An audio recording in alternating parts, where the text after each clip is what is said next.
सोलन के डाइट संस्थान में जेबीटी छात्रों ने कक्षाओं का बहिष्कार कर दिया। कारण यह है कि सरकार द्वारा जेबीटी टीचरों की बैच वाइज भर्ती की जा रही है। इसमें बीएड और ईटीटी के छात्रों को भी शामिल किया जा रहा है। इन छात्रों का कहना है कि ये इनके साथ सरासर नाइंसाफ़ी है। इनका ये भी कहना है कि इस तरह से सरकार जेबीटी टीचरों की भर्ती में बीएड और ईटीटी के लोगों को शामिल कर रही है। 4 मार्च को सोलन डाइट संस्थान में प्रारंभिक शिक्षा उपनिदेशालय द्वारा 45 जेबीटी टीचरों की भर्ती के लिए काउंसलिंग की जा रही थी, लेकिन इस भर्ती में जेबीटी भर्ती के लिए बीएड डिग्री धारकों को पात्र माने जाने पर जेबीटी प्रशिक्षु भड़क गए और अब इसका वो विरोध कर रहे हैं।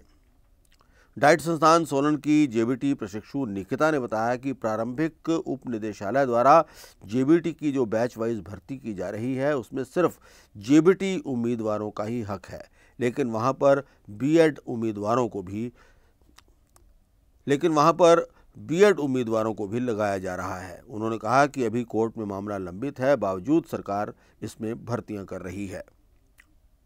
हम यहाँ पर इकट्ठे हुए हैं, हम क्लासेस का बहिष्कार कर रहे हैं क्योंकि हमारे साथ नाइंसाफ़ी हो रही है।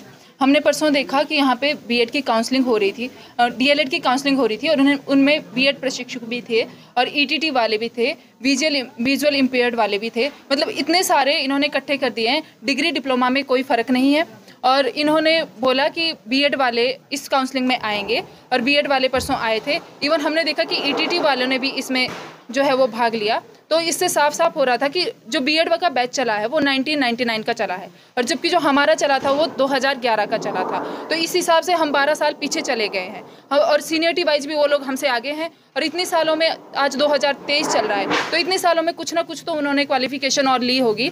तो हमारा मतलब डीएलएड करने का क्या मतलब रह जाता है? अगर आपने सभी डिप्लोमा डिग्री वाले यहाँ पे घुसाने हैं तो हमारे डीएलएड करने का कोई मतलब नहीं रह जाता। इसलिए हम बहिष्कार कर रहे हैं। और अगर मतलब आज इतना ही हुआ है, कल दिन जो बंदा नेट क्लियर करके आया है यानी कि नेशनल एलिजिबिलिटी टेस्ट, वो भी बेरोजगार होता है तो वो भी बोलेगा कि हमें भी सीट्स दो क्योंकि हम भी वेल क्वालिफाइड हैं।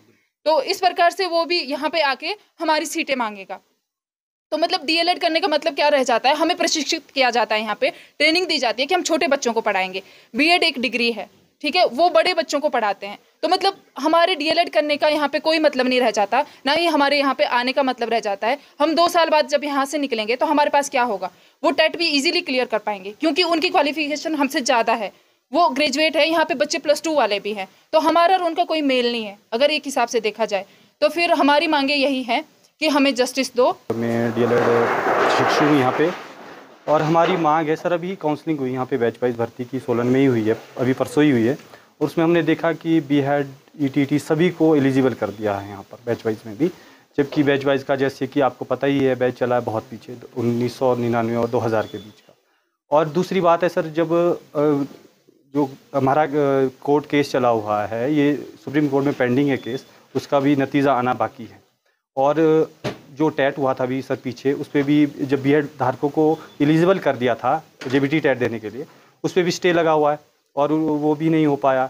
तो किस बिहाफ पे ये बैच वाइज भर्तियाँ हो रही हैं, ये हमें समझ नहीं आ रहा है कि क्या हो रहा है। और जो जेबीटी प्रशिक्षु है उनके साथ पूरी तरह से अत्याचार हो रहा है और उनका प्रताड़ना की जा रही है, क्योंकि पिछले देखा जाए तो पिछले 4-5 सालों से जो है वो भर्तियाँ एक तो नहीं हो पा रही थी। पहले बीएड और जेबीटी केस बना था, फिर बड़ी मुश्किल से भी करवाया है और फिर बोर्ड ने, एचपी बोर्ड ने उनको भी एलिजिबल कर दिया, फिर उस पर डी नोटिफाई कर दिया कि नहीं अब नहीं हम करवाएंगे, उसमें टेट नहीं करवाएंगे बीएड वालों का। तो फिर बैच वाइज भर्ती भी करवा रहे हैं। तो हमारा सरकार से निवेदन है कि जब तक सुप्रीम कोर्ट से कोई डिसीजन नहीं आता है, आप ये भर्तियाँ ना करवाएं और जो बैच वाइज भर्तियाँ इसको तो बिल्कुल भी नहीं करवाएं।